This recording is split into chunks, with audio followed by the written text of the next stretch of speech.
Hello जय हिंद बच्चों, एक बार फिर से स्वागत है आप सभी का आपके अपने YouTube चैनल प्रतिभा क्लासेस पर।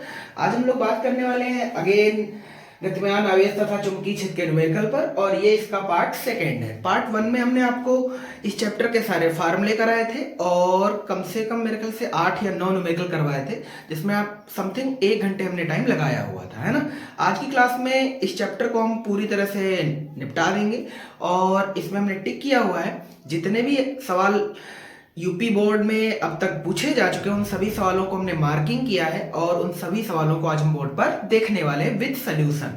और वो समथिंग 19 सवाल हैं, तो कोशिश करते हैं कि 1 घंटे या 1 घंटे 10 मिनट में सभी को निपटा दिया जाता है ना। तो चलिए शुरू करते हैं बिना किसी देरी के। तो पहला सवाल पढ़ते हैं। पहला सवाल कह रहा है 1 × 10⁻⁻10 मीटर त्रिज्या के वृत्ताकार मार्ग पर एक अल्फा पार्टिकल 2 × 10⁶ मीटर प्रति सेकेंड की एक समान चाल से चक्कर लगा रहा है। वृत्ताकार मार्ग के केंद्र पर उत्पन्न चुंबकीय क्षेत्र की गणना कीजिए। तो चलो इसे लिखते हैं। क्या क्या वैल्यू दे रखी है? एक तो रेडियस दे रखा है। रेडियस को जनरली हम आर से डिनोट करते हैं। याद होगा तो हमने आपको एक आर का फार्मूला भी लिखाया था, mv/qb, है ना। ये वही वाला आर है, मे भी फार्मूला चेंज हो सकता है, ठीक है ना। आर की वैल्यू है 1 × 10⁻10 मीटर। इसका सिंपल मतलब दे रखा है कि ये 1 एंगस्ट्रॉम लिखा है ना। इसी को चेंज कर दिया गया एसआई यूनिट में। अल्फा कण है, पार्टिकल कौन सा है? अल्फा। तो इसका मतलब ये है कि हमें क्यों अल्फा का चार्ज लिख लेना चाहिए। क्यों अल्फा का सभी बच्चों को चार्ज याद होगा, प्रोटॉन का 2 गुना होता है। प्रोटॉन का 2 गुना, तो 2 × और प्रोटॉन का चार्ज होता है इलेक्ट्रॉन के आवेश के बराबर, बस धनावेश। कोई दिक्कत तो नहीं। 2 × 1.6 × 10⁻⁻19 कूलम। और ये कितनी वेग से चक्कर लगा रहा है? तो वेग को हम वेलोसिटी v से लिखते हैं और इसकी जो वैल्यू है 2 × 10⁻6 मीटर पर सेकेंड। बहुत बढ़िया। की चाल से चक्कर लगा रहा है। हमने आपको बताया था जब कोई पार्टिकल चक्कर लगा रहा होता है उस समय जो मैग्नेटिक फील्ड निकाली जाती है उसके लिए फार्मूला होता था qv sin θ/r², है ना। तो चलो देखते हैं। वृत्ताकार मार्ग के केंद्र पर उत्पन्न चुंबकीय क्षेत्र की गणना कीजिए। तो आपको बी निकालना है, पर इसने एक चीज आपको बताई है, वृत्ताकार मार्ग। कैसा मार्ग? वृत्ताकार मार्ग। अगर आपने इस चैप्टर के थ्योरी को आराम से एकदम पढ़ा हो तो आपको क्लास में बताया गया होगा, आपके टीचर ने बताया होगा कि जब पार्टिकल वृत्ताकार मार्ग पर चलता है इसका मतलब उसकी जो एंट्री रही होगी वो हमेशा परपेंडिकुलर रही होगी, यानी जो वेलोसिटी का बी के साथ एंगल रहा होगा वो 90 डिग्री रहा होगा। इसका मतलब थीटा 90 है। थीटा कितना है? 90। ये चीज आपको समझनी है। हालांकि अगर थीटा ना भी दे रखा हो तो याद रखना qv/r² लगा देते, ये बात भी याद रखनी है, ठीक है। तो चलो आंसर करते हैं और इसके लिए फार्मूला ये वाला कैरी करते हैं। b = μ0/4π qv sin θ/r²। यहां तक किसी को कोई दिक्कत नहीं होनी चाहिए, है ना। अब ध्यान से देखेंगे, चूंकि sin थीटा की वैल्यू 90 है और sin 90 का मान आप सभी जानते ही होंगे, और नहीं जानते हैं तो हम आपको बता देते हैं 1 होता है ना। खास करके जो बच्चे बायो वाले हैं जो हमसे जुड़े हुए हैं वो टेबल याद कर ले, साइन कॉस टैन, कम से कम 3 की प्रॉपर वैल्यू याद कर लीजिए। ट्रिग्नोमेट्री की जो कक्षा 10 में बुक आती थी उसमें टेबल प्रॉपर बना रहता है ना। और सभी लोग कक्षा 10 से तो मैथ पढ़कर आए हो, इतना तो याद ही हो गया। अब याद करिए, μ0 की वैल्यू होती है 4π × 10⁻7 और बटे में 4π लिखा है, तो 4π से 4π कैंसिल हो जाएगा, तो सीधा आ जाएगा 10⁻7। बहुत बढ़िया। क्यों की वैल्यू ये रही तो हम सीधा सीधा लिख देते हैं 3.2 × 10⁻19 इंटू वेलोसिटी ऑफ पार्टिकल कितना दे रखा है 2 × 10⁻6 और इसके बटे में लिखना है अपने का r² और r की वैल्यू है ये, तो 1 × 10⁻10। तो नीचे ध्यान से देखो तो कोई नंबर है ही नहीं, है ना। तो एक बार यहां तक दिख पा रहा है आप सभी को? बहुत बढ़िया। 1 × 10⁻10 का होल स्क्वायर, है ना। अब ध्यान से देखिए। अच्छा, नीचे कोई नंबर नहीं, बस घात ही, तो घात का स्क्वायर कर लेते हैं। घात का स्क्वायर करते हैं तो घातों की हो जाती है गुणा, है ना। तो ऊपर कोई नंबर बचेगा? बिल्कुल बचेगा, 3.2 और 2। इसका अगर हम b बराबर निकालेंगे तो इसकी गुणा जब इससे मारेंगे तो आ जाएगा 6.4 इंटू, अब सिर्फ घातें देखनी है अपने को। अच्छा, नीचे घात -20 है, ऊपर जाएगी प्लस का 20, प्लस का 20 प्लस का 6 प्लस का 26 हो गया, और ये -19 और ये -7 माइनस का 26 हो गया, इंटू 10⁻26 और इंटू 10⁻26। एक प्लस की घात है और एक माइनस की घात है। उम्मीद करते यहां तक कोई दिक्कत नहीं हुई होगी। तो आप सभी देख पा रहे होंगे बी का जो आंसर है वो 6.4 न्यूटन प्रति एम्पियर इंटू मीटर, जिसे आप टेस्ला के नाम से या वेबर पर मीटर के नाम से भी जानते हैं। ठीक है ना, चलो आगे बढ़ते हैं सवाल नंबर नेक्स्ट, और उसे पढ़ते हैं एक बार, फिर आप उसे बोर्ड पर देखेंगे, है ना। तब तक इतना आपको टाइम मिलेगा, आराम से सवाल को उतार लीजिएगा। सवाल लिखना थोड़ा पॉसिबल नहीं क्योंकि बहुत सारा टाइम चला जाएगा, इतना आप भी समझते हैं। इसलिए जब हम सवाल पढ़ते हैं उस सवाल को आप ध्यान से पढ़िएगा, सुनिएगा, है ना। और कॉपी लिए तो आराम से लिख भी सकते हो, और बुक तो हमने पहले आपको सजेस्ट कर रखी है, ठीक है ना, स्टैंडर्ड बुक है, कोई दिक्कत नहीं है। ठीक है, नेक्स्ट सवाल कह रहा है एक हीलियम नाभिक को 0.8 मीटर त्रिज्या के वृत्त में पूरी परिक्रमा करने में 2 सेकंड का टाइम लगता है। वृत्त के केंद्र पर उत्पन्न चुंबकीय क्षेत्र की गणना कीजिए। सेम सवाल है, बस कुछ वैल्यू का डिफरेंशिएशन करना है। तो चलो उड़ाते हैं इसे अच्छे से, कैलकुलेशन मजबूत कर लीजिएगा आप सभी, बहुत टाइम है यार अभी, है ना। पेपर समथिंग अभी जो एक वर्चुअल डेट आई है सामने वो 22 फरवरी बता रहे हैं ना, तो टेंशन ना लो, जब होने होंगे तब हो जाएंगे यार। हीलियम नाभिक है, हीलियम नाभिक है, इसका मतलब चार्ज फिक्स हो जाएगा, है ना। हीलियम नाभिक के लिए बताओ क्या लिखें। अच्छा, हीलियम नाभिक अगर सभी तुमने ध्यान से पढ़ा हो तो हीलियम नाभिक ही प्रोटॉन अल्फा के नाभिक के बराबर होता है। इसका मतलब इसका जो चार्ज दे रखा है 3.2 × 10⁻⁻19 कूलम। अगर आवश्यकता पड़ी तो हम यूज कर लेंगे, ठीक है। 0.8 मीटर त्रिज्या का वृत्त है, तो इसका मतलब आर की जो वैल्यू दे रखी है वो ये है। पूरा करने में 2 सेकंड का टाइम लगता है, t बराबर 2 सेकंड। बहुत बढ़िया। अब कह रहा है वृत्त के केंद्र पर उत्पन्न चुंबकीय क्षेत्र। अच्छा, वृत्त के केंद्र पर उत्पन्न चुंबकीय क्षेत्र के आगे थीटा कितना हो जाएगा 90, है ना। तो इसका मतलब फार्मूला तो सेम रहने वाला है पीछे से, पर वैल्यू सेम नहीं दे रखी इस बार, है ना। कुछ तो गड़बड़ है इसमें। क्या लिखना चाहिए, QV sin theta by r square. तो sin थीटा तो 1 हो गया, तो ये तो गया यहां से। अब सवाल में ध्यान से देखेंगे क्या दिया है और क्या नहीं दिया है, ठीक है। अच्छा, Q की वैल्यू बिल्कुल दे रखी है, R की वैल्यू बिल्कुल दे रखी है, थीटा बिल्कुल दे रखा है, पर मिसिंग कौन है, V। तो V के रिस्पेक्ट में एक चीज दे रखी है T। अब V का T से क्या रिलेशन है, इस चीज को थोड़ा सा प्रॉपर वे में समझा देते हैं। हालांकि जब पिछले वीडियो में हमने फार्मूले लिखवाए थे तो वहां ये फार्मूला करवाया भी था। हालांकि ये फार्मूला कक्षा 10 की फिजिक्स, सॉरी कक्षा 11 की फिजिक्स से है, और V बराबर R ओमेगा। ये ओमेगा बना हुआ है जो W जैसा है, और इसको पढ़ते हैं कोणीय वेग। एक्चुअल में इस रिलेशन है रेखीय वेग का कोणीय वेग से, है ना, जिसमें रेडियस कांस्टेंट रहता है बीच में। V बराबर R ओमेगा, ठीक। अब ध्यान से देखेंगे, अब ओमेगा के R तो सवाल में है, पर दिक्कत कौन कर रहा है, ओमेगा। ओमेगा की एक वैल्यू आपको लास्ट क्लास में बताई थी 2πn, है ना। तो R 2πn, है ना। अब क्या यहां से भी काम चल रहा है, नहीं चल पा रहा, क्योंकि n एक्चुअल में चक्रों की संख्या है और यह चक्कर मिसिंग है। इसका मतलब n को भी खोलना पड़ेगा। अगर n को तुमने खोला हो तो आपको एक फॉर्मूला ये बताया था हमने, n बराबर 1/t होता है। जो आवृत्ति होती है वो आवर्त काल का प्रतिलोम होती है ना। तो मतलब n की जगह क्या लिखें, 1/t। इसका मतलब हम ऊपर लिख सकते हैं 2πr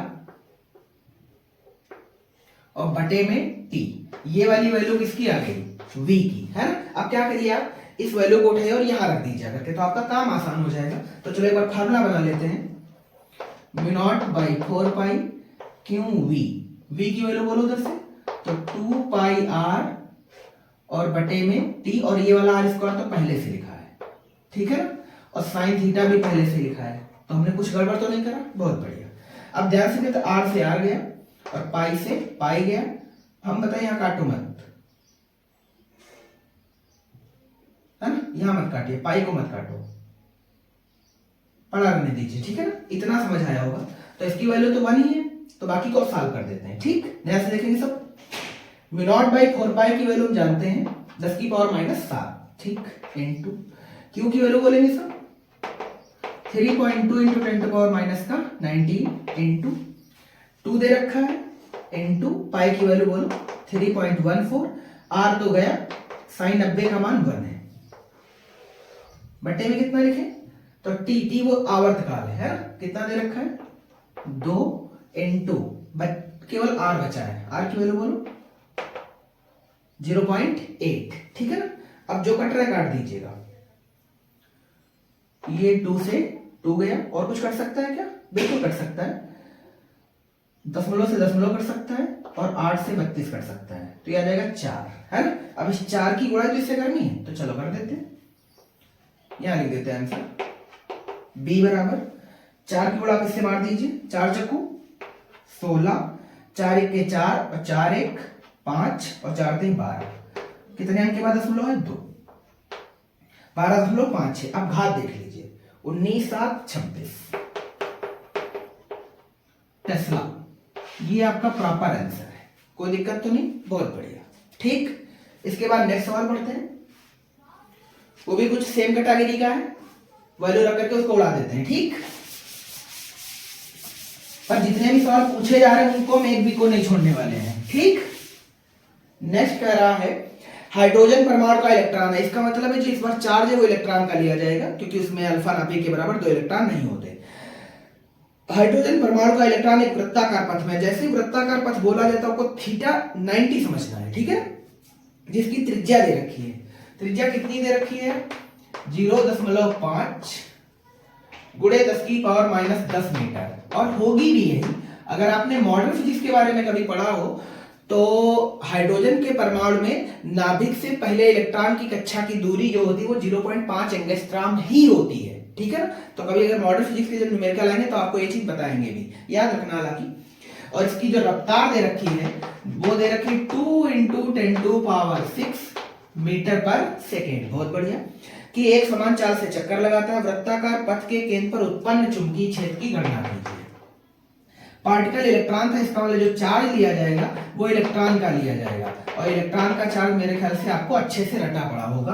तो चलो बी की वैल्यू मार्क कर देते हैं यार, μ0/4 QV sin theta by r square. चूंकि उसने वृत्ताकार पथ बोला था तो हमने sin थीटा 90 ले लिया है। ठीक है, sin थीटा 90 मतलब 1। तो चलो वैल्यू पुट कर देते हैं, 10⁻⁷ इंटू 1.6 इंटू 10⁻⁻19 इंटू v की वैल्यू सवाल में दे रखी 2 × 10⁻⁶ और sin 90 का मान 1 होता है, और बटे में आर स्क्वायर, आर की वैल्यू है ये तो 0.5, इसको हम 2 बार लिख देते हैं, है ना। और घात को एक ही बार में सॉल्व कर देते हैं, 10 की पावर -10 को हम 10 की पावर -20 कर देते हैं। कोई दिक्कत की बात तो नहीं, क्योंकि सवाल रिपीटेड हो रहा है। ठीक है, तो कुछ कर सकता है, जो कर सकता है काट दीजिएगा। देखो दशमलव से दशमलव कैंसिल, और ये वाले दशमलव से ऊपर क्या बढ़ जाएगा? 0। ठीक है, तो ये वैल्यू आ गई कितनी? 4। कोई दिक्कत की बात तो नहीं, बहुत बढ़िया। ये आ गया 64/5, 64/5।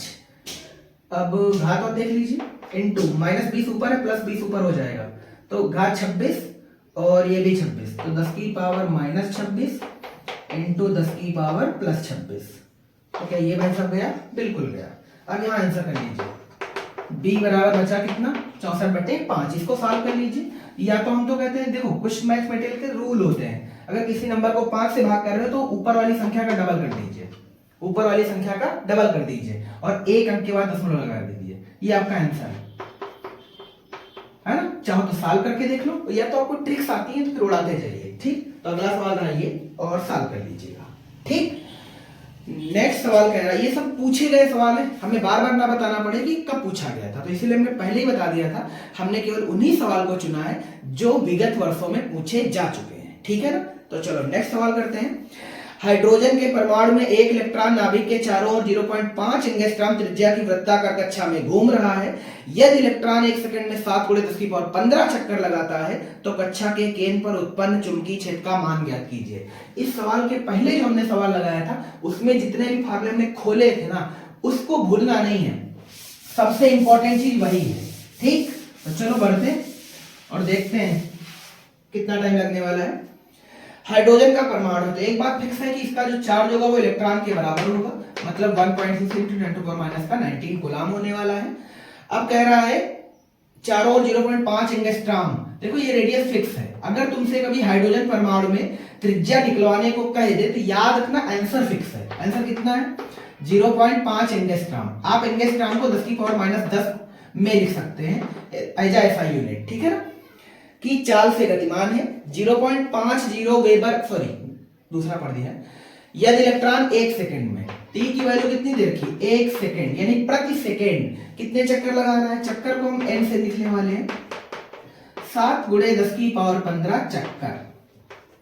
आप हमेशा याद रखेंगे चक्कर की घात हमेशा पॉजिटिव ही आती है। तो कक्षा के केंद्र पर उत्पन्न चुंबकीय क्षेत्र का मान ज्ञात कीजिए। कोई दिक्कत तो नहीं, बहुत बढ़िया।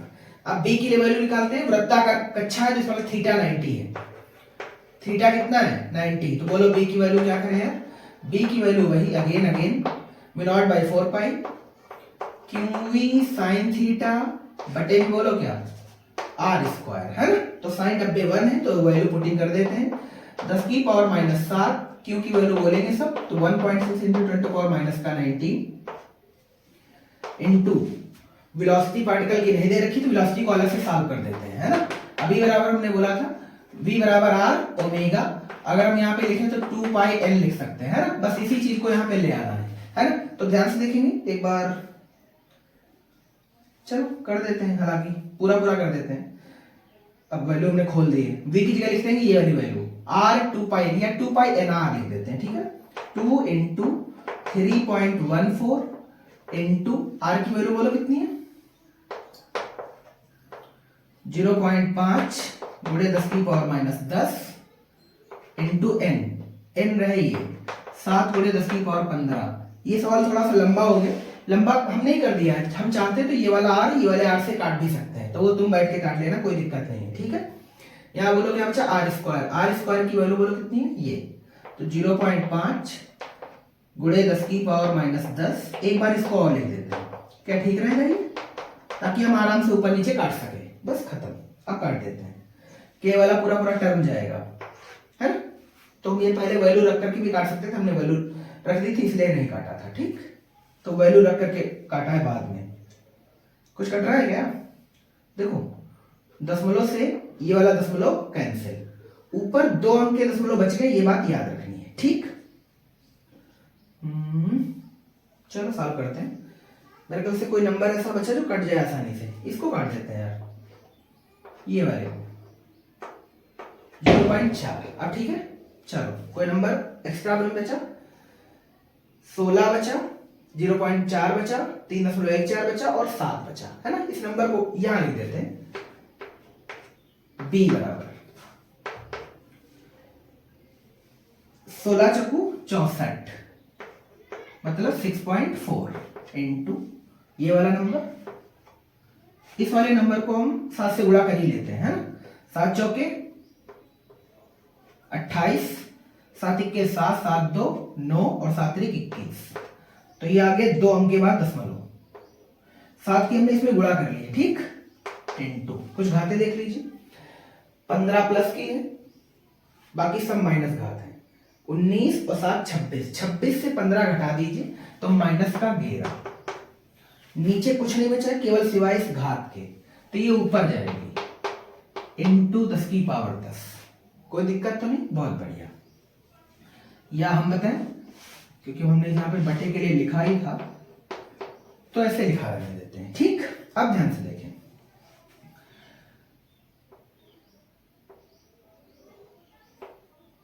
ऊपर नीचे अगर सेम आते हैं तो हम काट सकते हैं, पर यहां 10⁻10 है, 10⁻1 है, इसको हमने काटा और -1 यहां दिमाग में रख लिया कि एक माइनस की घात बच गई है, ठीक। ध्यान से देखो, तो ये 2 जीरो नीचे आएंगे, 1 जीरो ये भी नीचे आएगा, यानी इनटू में 1000 आ जाएगा। इस 1000 को हम 10⁻3 लिख सकते हैं, और 10⁻3 नीचे प्लस है, ऊपर जाएगा माइनस का हो जाएगा। तो हम क्यों ना ये नीचे लिखने का ड्रामा खत्म करें और ऊपर दशमलव को हटा करके सीधा मार कर सकते हैं 10⁻−3। कोई दिक्कत तो नहीं। गुणा में चूंकि घातें जुड़ जाती है तो -3 और -1 -4 हो जाएगा, यानी ये वाला नंबर आपस में गुणा करिए। अब इतना कर लेना आप सभी लोग, गुणे 10⁻4, ये आपका फाइनल आंसर है टेस्ला के रूप में, ठीक है। अभी चूंकि बड़ा नंबर है, थोड़ा गुणा करने में टाइम लग जाएगा, तो वो टाइम आप यूज कर लीजिए, ठीक। कुछ खास नहीं मेरे ख्याल से। अब ये भी नहीं कर पाए तो यार गलत बात है ना, इंटर है आपका, तो मतलब इंटर की रिस्पेक्ट तो दो।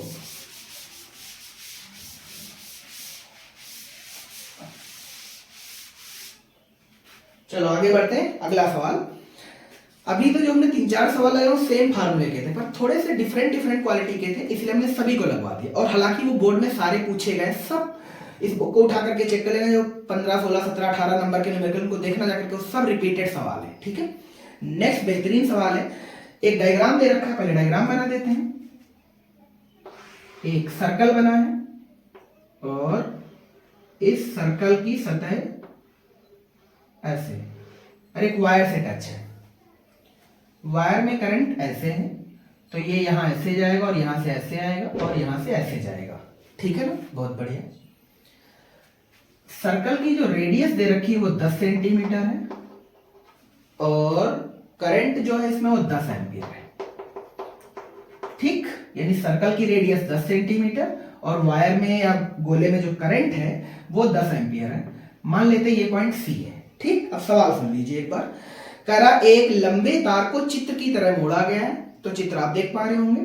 यदि तार के वृत्तीय लूप की त्रिज्या 10 सेंटीमीटर जो कि चित्र में मेंशन है, तथा तार में बहने वाली धारा का मान 10 एम्पियर हो, वो भी मेंशन है। इसका मतलब अगेन लिख सकते हैं R बराबर 10 सेंटीमीटर, जिसको आप चेंज करके ये लिख सकते हैं 10 गुणे 10 की power minus 2 metre, and current कितनी दे रखी है वो सवाल में मेंशन है 10 एम्पियर। ठीक, बहुत बढ़िया यार। अब क्या कह रहा है, तो वृत्तीय भाग के केंद्र पर उत्पन्न चुंबकीय क्षेत्र, यानी पॉइंट सी पर आपको चुंबकीय क्षेत्र निकालना है, हालांकि उसकी दिशा भी बतानी है, यानी वेक्टर बी बताना है। तो ध्यान से देखो, तो इसमें दो डायग्राम बन गए, एक तो वायर और अगला लूप। तो इन दोनों की वजह से ऐसा सवाल हम पीछे वाले वीडियो में करा भी चुके हैं, तो इसमें भी देख लेते हैं। तो याद हमने कहा था वेक्टर राशियों में आपका पहला कर्तव्य ये है कि आप इसका वेक्टर ढूंढ लीजिएगा, मतलब डायरेक्शन देख लीजिएगा। मैग्नीट्यूड के लिए तो बाद में फार्मूले वर्किंग में आएंगे, पहले तो आपको ये समझना पड़ेगा कि डायरेक्शन किधर है, कौन सी वजह से कैसे लगाना है ना। तो आपको याद होगा वायर के लिए हम एक बार सूत्र लिख देते हैं ताकि आपको कंफ्यूजन ना हो। तो B W for wire, mu not I upon 2 pi r. ठीक है ना, अब लिख देते हैं बी एल बोले तो लूप, ये circle, mu not I upon 2r।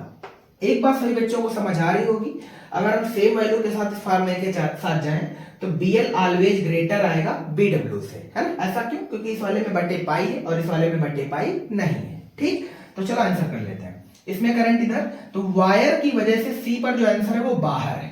क्यों बाहर है? क्योंकि आपको याद होगा अंगूठे को रखते हैं धारा की दिशा में, फिंगर उस पॉइंट की तरफ रखी जाती है जिस पर मैग्नेटिक फील्ड बताना होता है। तो जाहिर सी बात है हथेली की जो डायरेक्शन होगी ये वाली सरफेस, वो हमेशा मैग्नेटिक फील्ड की डायरेक्शन में होगी।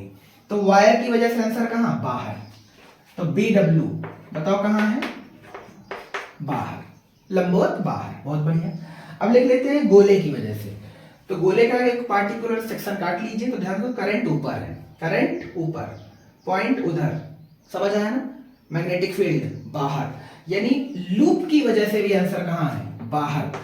और उम्मीद करते हैं सभी बच्चों ने एक लाइन जरूर पढ़ी होगी, यदि दो वेक्टर एक ही दिशा में है तो उनका परिणामी वेक्टर दोनों वेक्टरों के योग से प्राप्त होता है और उनकी दिशा वही होती है जो उन वेक्टरों की दिशा है।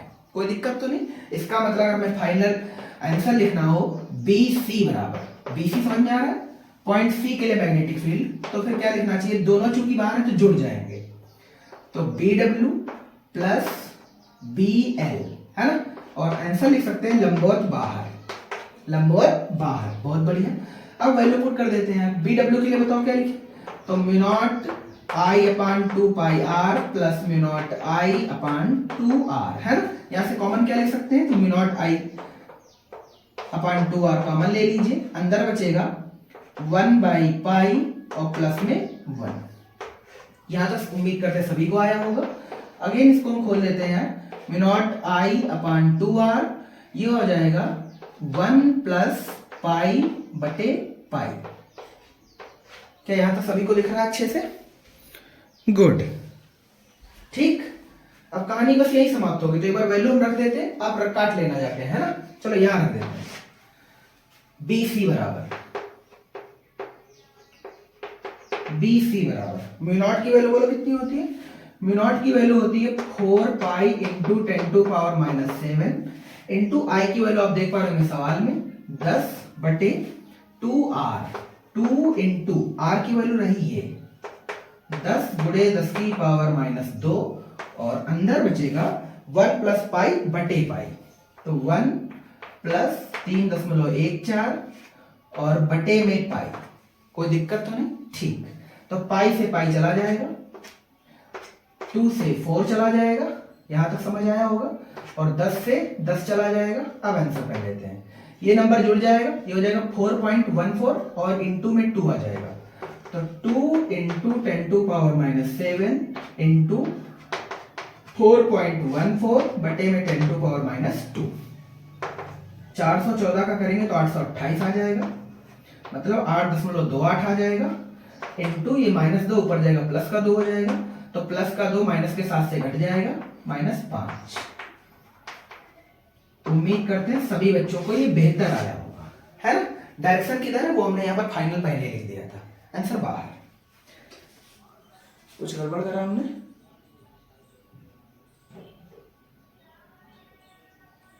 अरे यार आंसर तो यार घात में कम आ रहे हैं, 8.28 गुणे 10 की पावर माइनस 4 आ रहा है यार।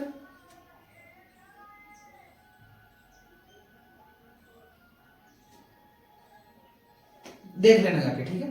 अब इतनी लिटिल मिस्टेक समझ नहीं आएगी, फिर से दोबारा देखना पड़ेगा, इसलिए आप लगा लीजिएगा, कहीं अगर कैलकुलेशन में मिस्टेक हो तो अपना चेक कर लीजिएगा, ठीक। मे भी क्या पता इसका आंसर गलत हो। अगला सवाल कह रहा है, एक अल्फा पार्टिकल है जिसका द्रव्यमान दे रखा है 6.65 इंटू 10 टू पावर माइनस का 27 केजी, एक चुंबकीय क्षेत्र के लंबवत 6 गुणे 10 की पावर 15 मीटर पर सेकेंड की चाल से चलता है, क्षेत्र का फ्लक्स घनत्व, फ्लक्स घनत्व को चुंबकीय क्षेत्र ही कहते हैं, कंफ्यूज मत होना, इसीलिए मात्रक पर फोकस करिए, वेबर पर मीटर स्क्वायर लिखा है। कण पर कितना बल लगता है तथा इसका त्वरण क्या है, तो बल निकालना इजी है, बस त्वरण आपको बताना था, ठीक है। क्योंकि ये सब कक्षा 11 के फॉर्मूले हैं, तो कई बार हम मिस्टेक कर देते हैं कि ये तो हमारी सिलेबस में आया ही नहीं था, इसलिए इन सवालों को जरूर करिएगा। और तुम पेपर में जाकर के कोई सॉरी भी नहीं बोल सकते, है ना। अब पेपर वाले को क्या सॉरी बोलोगे, नहीं ये हमने नहीं पढ़ा है, तो वहां तो सॉरी बोलने का कोई चांस ही नहीं है, इसलिए पहले से मजबूत होकर के जाइएगा। पार्टिकल है अल्फा, तो एक बात फिक्स है कि इसका जो चार्ज होगा वो प्रोटॉन का 2 गुना होने वाला है, मतलब ये जो मास ऑफ अल्फा है वो हालांकि सभी को याद रहता है 6.64 करके, पर किताब वालों ने ये वैल्यू दे रखी है 10 की पावर माइनस 27 केजी, ठीक है। अब कह रहा है एक चुंबकीय क्षेत्र के लंबवत, लंबवत प्रेस करता हूं थीटा 90 हो गया, और रफ्तार दे रखी है 6 गुणे 10 की पावर 5 मीटर प्रति सेकेंड की चाल से चलता है, क्षेत्र का फ्लक्स घनत्व, फ्लक्स घनत्व बोले तो वेक्टर बी, और बी की वैल्यू सवाल में दे रखी 0.2 वेबर पर मीटर स्क्वायर। अगर आप चीजों को उनके नाम से नहीं समझ पाते तो हमेशा फोकस करिए मात्रक पर, मात्रक के हिसाब से वैल्यू डिनोट की जाती है, ठीक है। आपको निकालना है कण पर लगने वाला फोर्स, एंड जब फोर्स लगेगा तो एक्सीलरेट कर जाएगा, तो क्वेश्चन है कि कितना एक्सीलरेट करेगा, है ना। तो एफ निकालने के लिए फार्मूला होता है लॉरेंज बल एक्चुअल में q v B sine theta, और चूंकि वृत्ताकार पथ पर है तो हमने पहले ही कहा था जब भी वृत्ताकार पथ बोले तो आपको एक चीज तो समझ लेनी है कि थीटा 90 होने वाला है, साइन 90 का मान 1 होता है, तो इसका मतलब एफ की जो वैल्यू आएगी वो क्यू वी बी आ जाएगी, है ना। तो 3.2 गुणे 10 की पावर माइनस का 19 इंटू वेलोसिटी ऑफ पार्टिकल दे रखा है 6 into 10 to power 5 into B दे रखा है ये 0.2। अब इसको सॉल्व कर दीजिएगा, 6 दूनी 12, 12 की गुणा इसमें कर दीजिए, 12 दूना 24 और 12 36 और 36 2 38, है ना। एक अंक ये एक अंक ये, तो इसका मतलब दशमलव आ जाएगा 2 अंकों के बाद 3.84 गुणे 10 की पावर माइनस का 14, 10 की पावर माइनस 14, और यूनिट क्या लिखेंगे हम लोग, न्यूटन, क्योंकि ये फोर्स है। उम्मीद करते हैं आपको कोई दिक्कत नहीं होगी। अब आपको निकालना है त्वरण, है ना। त्वरण निकालने के लिए आपने न्यूटन के गति विषय के नियम में पढ़ा होगा F बराबर ma, है ना, दूसरे वाला F बराबर ma, तो a त्वरण है, तो यहाँ से a की वैल्यू निकाल सकते हैं F अपान m से, है ना, न्यूटन प्रति केजी। तो F की वैल्यू बताओ कितनी आई है, तो 3.84 गुणे 10 की पावर माइनस का 14 बटे में मास ऑफ अल्फा ये दे रखा है गुणे 10 की पावर माइनस 27, है ना। घाते आप देख पा रहे होंगे, तो ऊपर चला जाएगा प्लस का 13 हो जाएगा, तो घात में जो आंसर आने वाला है वो इंटू 10⁻13 होने वाला है। अब यहाँ क्या आएगा वो समझ लोगे, इस नंबर को सॉल्व करके आने वाला है, तो वो आप कर लीजिएगा। ये आ जाएगा मीटर प्रति सेकेंड स्क्वायर, या फिर आप इसे न्यूटन प्रति किलोग्राम भी लिख सकते हैं। ठीक है, आराम से उड़ा लीजिए, कोई दिक्कत नहीं है। नेक्स्ट सवाल दे रखे हैं, छोटे पर ही पूछे गए हैं, इसका मतलब है सवाल अच्छे हैं, है ना, अच्छी क्वालिटी के बोर्ड को लगते हैं तो करते रहते हैं, क्या दिक्कत है यार। अब बोर्ड को पसंद है तो फिर क्या दिक्कत है ना। चलो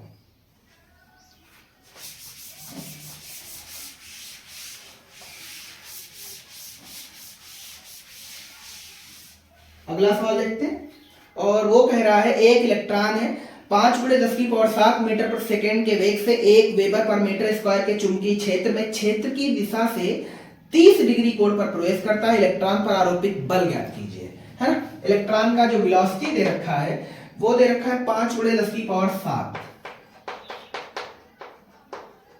आप देखेंगे हमेशा न्यूमेरिकल लगाते वक्त कभी भी पार्टिकल की रफ्तार 3×10⁸ से ज्यादा नहीं होती। ऐसा इसलिए क्योंकि अभी तक साइंस को यही मानना है कि कोई भी पार्टिकल लाइट की स्पीड से आगे नहीं जा सकता, इसलिए हमेशा वैल्यू कम लिखी जाती है। ये चीज हमें बताना इसलिए जरूरी समझा क्योंकि कई बार जैसे मान लो आपसे किसी न्यूमेरिकल में वेलोसिटी या पार्टिकल निकलवाया गया या पार्टिकल की वेलोसिटी निकलवाई गई, आपका आंसर आ जाए मान लो जैसे 5×10⁹, इसका मतलब ये समझ लेना कि आपका आंसर गलत आ गया है, क्योंकि आंसर 10⁸ की रेंज से ऊपर जाने वाला नहीं है। ठीक है, इस बात को भी याद रखना है। ठीक, बहुत बढ़िया है। तो 10⁷ मीटर पर सेकेंड दे रखा है और मैग्नेटिक फील्ड दे रखी है 1 वेबर पर मीटर स्क्वायर, 1 वेबर प्रति मीटर स्क्वायर, बहुत बढ़िया, के चुंबकीय क्षेत्र में क्षेत्र की दिशा से 30 डिग्री पर। इस बार थीटा कितना है, 30 दे रखा है। इलेक्ट्रॉन पर आरोपित बल ज्ञात कीजिए, तो सबसे पहले इलेक्ट्रॉन का चार्ज भी लिख लीजिए, 1.6 × 10⁻⁻19। हालांकि इन कांस्टेंट को याद भी रखिएगा, हालांकि पेपर में मिलते भी हैं। एफ फाइंड करना है, तो बोला एफ की वैल्यू क्या लिखे, QVB sin theta, 1.6 × 10⁻⁻19 5×10⁷ into 1 into sine 30 का मान होता है 1/2, है ना, याद करिएगा इस टेबल को। तो 2 का यहाँ पर भाग कर लीजिए तो 0.8 आ जाएगा, 8 किस से गुणा कर लीजिए तो आ जाएगा 40, 40 में एक अंक के बाद दशमलव लगाएंगे तो 4 आ जाएगा, गुणे -19 प्लस का 7 तो माइनस का 12, ये भाई साहब आगे न्यूटन। ठीक है ना, ये आपका आंसर है।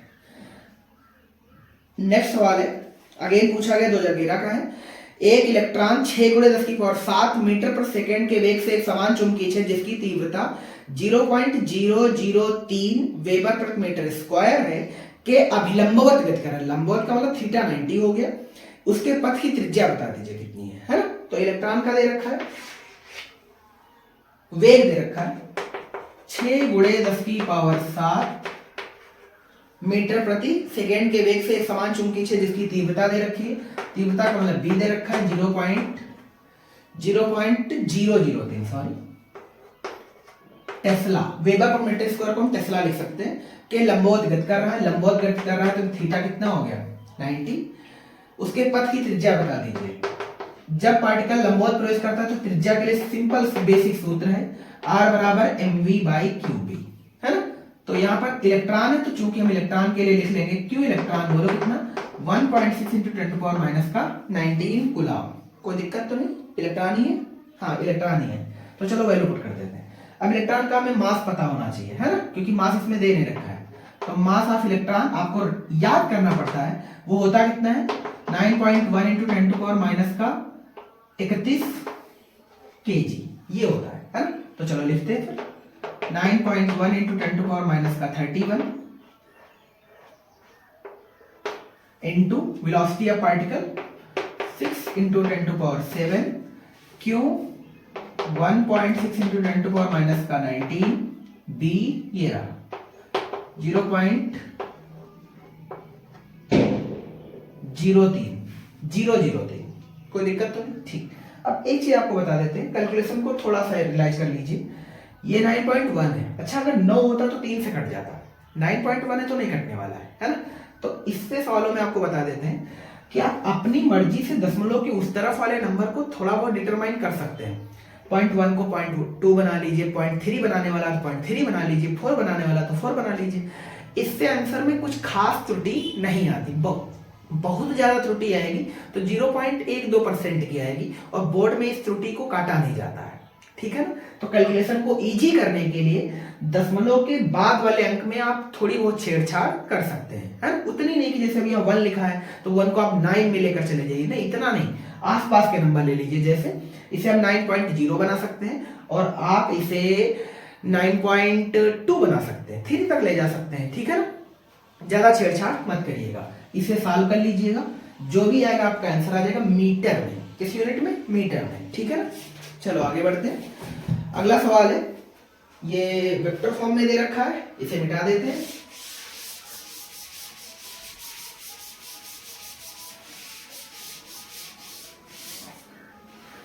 अगला बेहतरीन सवाल है, कह रहा है एक इलेक्ट्रॉन धनात्मक y अक्ष की दिशा में 2 × 10⁻6 मीटर पर सेकेंड की चाल से गति करता है। एक चुंबकीय क्षेत्र वेक्टर B बराबर 0.3 j cap plus 0.4 k cap tesla आकाश में उपस्थित है, मतलब स्पेस में है। इलेक्ट्रॉन पर लगने वाले बल का परिमाण तथा दिशा बताइए। ऐसा सवाल जब भी देखने को मिले तो सबसे पहला काम आपको ये आना चाहिए, ठीक है। इसमें ये x अक्ष है, ये y अक्ष है, और ये z अक्ष है, ठीक। ये लंब कोणिक अक्ष है, मतलब सभी 90 हैं, ठीक। ये बात याद रखनी है। दूसरी चीज, x अक्ष में यूनिट वेक्टर को i कैप से डिनोट करते हैं, j अक्ष में j कैप से, सॉरी y अक्ष में j कैप से, और z अक्ष में k कैप से। अब वैल्यू मार्किंग करना आसान हो गया, ठीक। कह रहा है एक इलेक्ट्रॉन धनात्मक y अक्ष की दिशा में 2 × 10⁻6 मीटर पर सेकेंड की चाल से जाता है। y अक्ष में वेलोसिटी दे रखी है, तो आप ही बता दीजिए, यहां लिख देते हैं साइड में। y अक्ष में जा रहा है, वेलोसिटी की वैल्यू दे रखी 2 × 10⁻6। आप बता दीजिए हम इसका यूनिट वेक्टर क्या लिखें, तो आपको समझ आ रहा होगा कि j कैप लिखना बेटर है। क्या लिखना बेटर है? j कैप, मीटर प्रति सेकेंड। गुड। अब क्या कह रहा है, चूंकि वो y अक्ष में इसलिए हमने j कैप लिखा है, अगर वो x अक्ष में होता तो हम i कैप लिखते हैं। आगे कह रहा है एक चुंबकीय क्षेत्र दे रखा है, चुंबकीय क्षेत्र वेक्टर B बराबर दे रखा है 0.3 j cap plus 0.4 k cap और यूनिट टेस्ला, ठीक है ना। इसका मतलब जो मैग्नेटिक फील्ड है वो दो डायरेक्शन में, कहां कहां, एक तो y अक्ष में और z अक्ष में। ये चीज y अक्ष में है और ये चीज z अक्ष में है, यानी यहां की वैल्यू दे रखी है 0.4 टेस्ला और यहां की वैल्यू दे रखी है 0.3 टेस्ला। समझ में आ गया ना। और इस लाइन पर मैग्नेटिक फील्ड नहीं क्योंकि पार्टिकल इधर जा रहा है, ठीक है ना। अब क्या कह रहा है, इलेक्ट्रॉन पर लगने वाले बल का परिमाण तथा दिशा ज्ञात कीजिए। इलेक्ट्रॉन है तो हमें चार्ज ऑफ इलेक्ट्रॉन लिख लेना चाहिए, 1.6 × 10⁻⁻90 है ना, कूलम। कोई दिक्कत तो नहीं, बहुत बढ़िया। आपको निकालना है इलेक्ट्रॉन पर लगने वाले बल का परिमाण तथा दिशा, फोर्स विद वेक्टर, है ना, यानी फोर्स क्वांटिटी बतानी विद वेक्टर। अब फोर्स निकालने के लिए क्या करें आप, देखो जब भी कोई पार्टिकल मैग्नेटिक फील्ड में मूव करता है तो उस पर एक बल लगता है, जिसको हम लॉरेंज बल बोलते हैं। क्या बोलते हैं? लॉरेंज बल। और लॉरेंज बल की जो वैल्यू होती है भाई साहब वो ये रहती है, q v B sine theta. तो थीटा तो 90 हो जाएगा क्योंकि सभी जो एक दूसरे के अक्ष हैं वो परपेंडिकुलर है, ठीक है ना जी। तो थीटा तो 90 हो गया। अब वाली है वैल्यू पुट करने की, तो क्यू की वैल्यू बोलो कितनी लिखें, 1.6 × 10⁻⁻90 इंटू। अब कुछ चीजों पर ध्यान देना, देखो v तो कांस्टेंट टर्म में है, ये तो यही लिखना पड़ेगा, 2 × 10⁻6 इंटू। प्रॉब्लम है b लिखने में, b का कौन सा वैल्यू ले, इसे जोड़कर ले लें, नहीं। जे कैप वाली ले लें, नहीं। कौन सी ले सकते हैं? के कैप। ऐसा क्यों? तो ये चीज तुम्हें थोड़ी सी पीछे जानी पड़ेगी। जब लंबकोणिक अक्ष में लिखते हो तो देखो 90, अच्छा अगर ये भी जे कैप लेंगे, ये भी जे कैप लेंगे, इसका मतलब जो पार्टिकल के मैग्नेटिक फील्ड होगा या पार्टिकल जो होगा वो मैग्नेटिक फील्ड में ही, मैग्नेटिक फील्ड की दिशा में चलने लगेगा। और आपने थ्योरी में पढ़ा होगा हम उसी को तो चुंबकीय क्षेत्र की दिशा कहते हैं जिसमें किसी भी पार्टिकल का जो वेग है वो जीरो हो जाए। कितना हो जाए? जीरो। अब ध्यान से देखो तो वेक्टर बी और वेक्टर बी, चूंकि ये भी जे कैप है ये भी जे कैप है, इसका मतलब थीटा जीरो हो जाएगा, और थीटा जीरो हो जाएगा तो बताओ फोर्स कितना लगेगा? जीरो। यानी चुंबकीय क्षेत्र की वो दिशा होती है जिसमें अगर कोई पार्टिकल चले और उस पर फोर्स कितना लगने लगे? जीरो, तो वो डायरेक्शन चुंबकीय क्षेत्र की दिशा कहलाती है। ये थ्योरी है यार, है ना, पढ़ी होगी आप सभी ने। इसका मतलब ये है कि हमें सिर्फ वही वैल्यू लेनी है जिसमें थीटा 90 बने। कितना बने? 90। तो अगर ये भी जे, ये तो ऑलरेडी जे है, जे कैप ले लेंगे तो आंसर जीरो आ जाएगा। क्यों? क्योंकि थीटा जीरो बनेगा और साइन जीरो का मान जीरो होता है। इसका मतलब जे कैप के साथ कौन सी वैल्यू पुट करनी है? के कैप। तो के कैप वाली वैल्यू ले लो, 0.4 के कैप, है ना। के कैप लिखने की कोई आवश्यकता नहीं है, इंटू साइन 90 इंटू साइन 90। अगर आप इसकी गुणा इससे कराते तो साइन जीरो आ जाएगा, और साइन जीरो का मान जीरो थे, पूरा पूरा फोर्स जीरो हो जाएगा। चलो वैल्यू कर देते हैं, 4 दूनी 8 और 16 8 144, 28 है, सॉरी पहाड़ा भी नहीं आता, बताओ। एक अंक दो अंक, 1.28 इंटू -19 + 6 माइनस का 13 न्यूटन। अब बताओ डायरेक्शन क्या लिखें? तो डायरेक्शन याद रखनी, देखो जब जे और के की गुणा होती है तो हमेशा तीसरी वाली साइड डायरेक्शन आ जाती है, एक्स अक्ष। कोई दिक्कत है? इसको कैसे निकालते हैं वो भी बता देते हैं। एक्चुअल में एक सिखाया जाता है जब फर्स्ट ईयर में हम लोग होते हैं, आई कैप, जे कैप, के कैप, है ना, ये चीज। देखो हर दूसरे की गुणा तीसरे के बराबर होती है। अगर आई और जे गुणा करेंगे तो आंसर के आ जाएगा, जे और के गुणा करेंगे तो आई आ जाएगा, के और आई गुणा करेंगे तो जे आ जाएगा।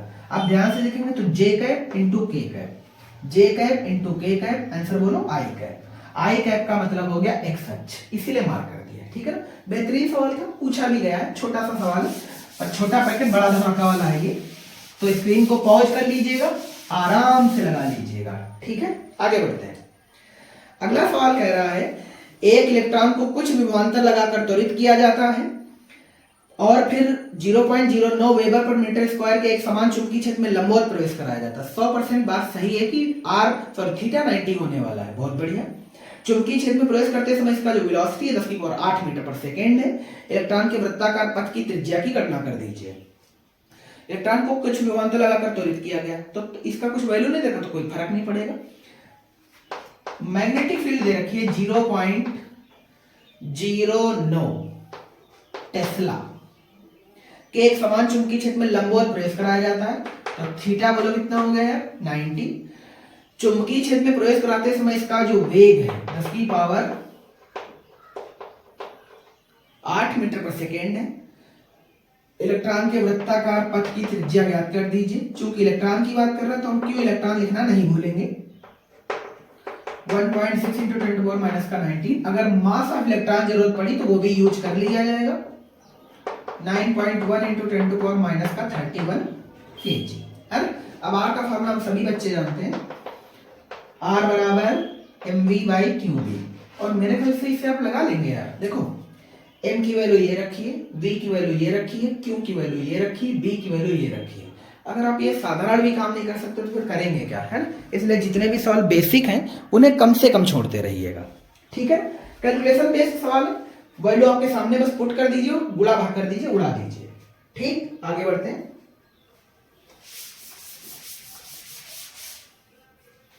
बोर्ड साफ कर लें एक बार।